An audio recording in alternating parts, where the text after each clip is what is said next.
let's go back. Not just back in time, but back where life began.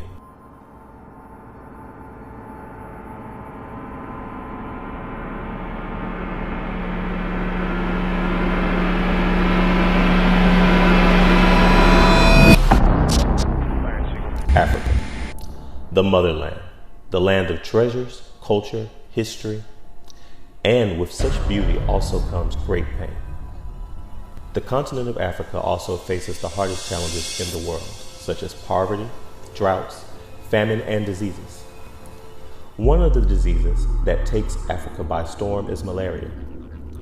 As a result of over 92% of malaria cases being found in Africa, the body found a resistance towards the disease that particularly protects them, and that resistance was the cellular evolution of sickle cell. What is sickle cell? They always talk to patients about sickle cell disease, make sure they understand that how you get sickle cell disease is an inherited disease. It's called sickle cell anemia because the disease actually depletes your blood volume level, where you end up being anemic and you are deprived of oxygen and you have to manage the symptoms that go along with it. It's pretty much a hemoglobinopathy where it causes chronic problems. Instead of the red blood cells being normal, they are actually sickle, and that produces a lot of the complications related to sickle cell disease. A red blood cell normally is like a disc shape, okay, and the oxygen is on the inside.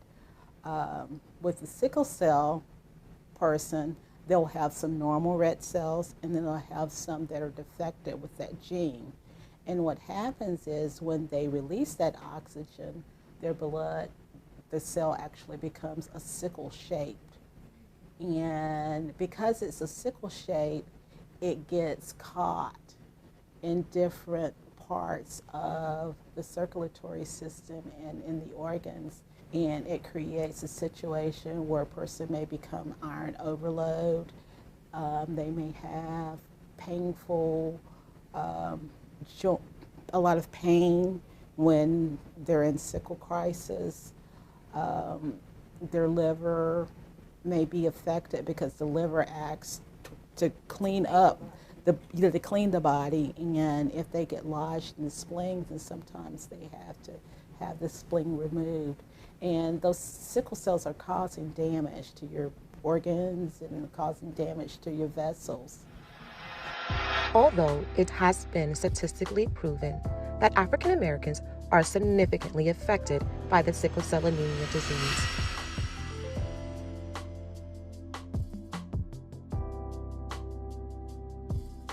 however, there is a small percentage of Hispanics who are also affected by this disease.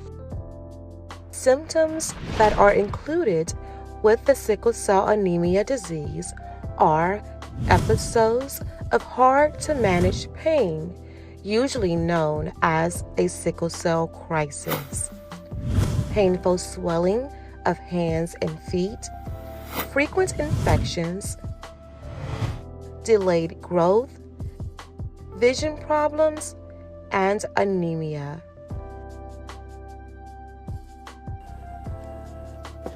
Most sickle cell patients tend to live a very conservative life, avoiding excessive bouts of liberalness, which may precondition them to frequent hospital stays.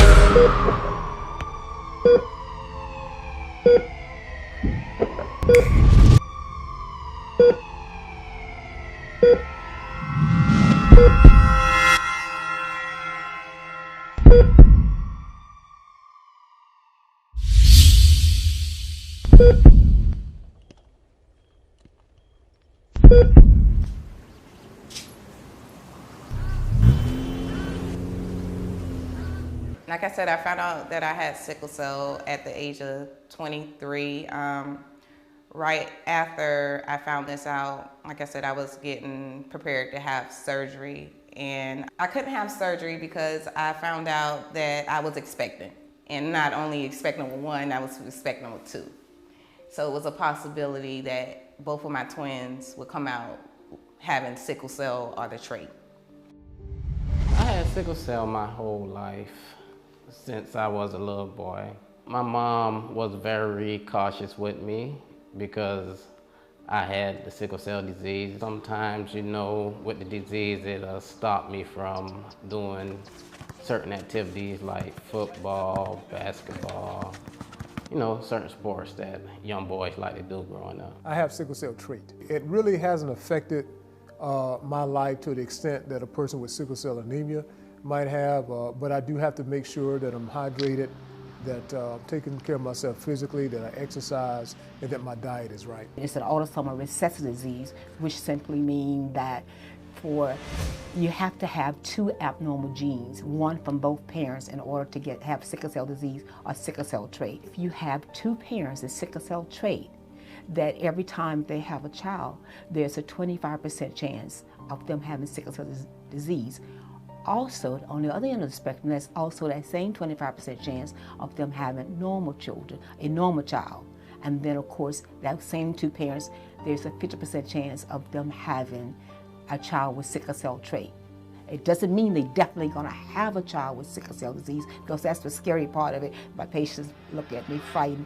What it is that there's a 25% chance every time they have a child. I didn't find out that I had the trait too much later in life. You know, initially I denied it, did not 3 tests.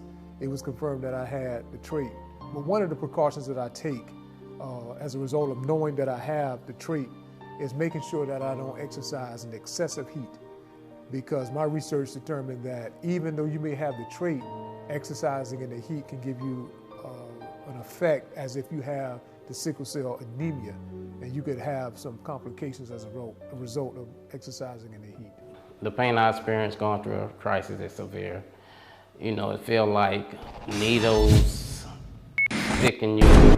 The pain is so severe to the point, like especially if it's in your legs or something, you can barely stand or walk. My 7-year-old would say, well, Mama, I want to play football. Why I can't play football? Or Mama, I want to go run around, and my brother going to run around. Why I can't do the same thing he do?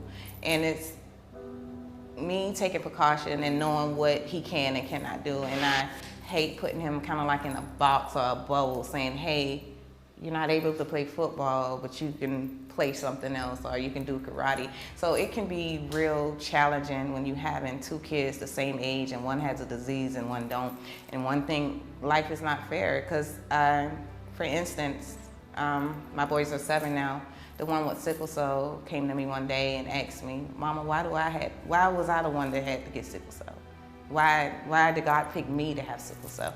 And it's like, how do you answer that?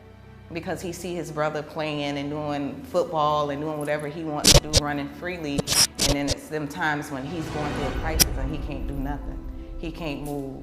I have to carry him up and down the stairs or carry him everywhere he go because he's on pain medicine that has him drowsy.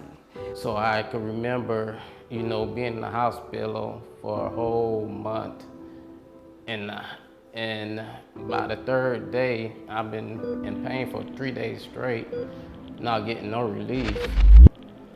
And mentally, you know, it bothered me because I feel deep down inside I'm stronger than what I'm going through. But after a while, being in that hospital, that week turned into a whole month. My oxygen been very low. My blood count been very low. My hemoglobin been very low. I think my hemoglobin came all the way down to about 3 or 4. Being that low, that's almost like close to a near-death experience.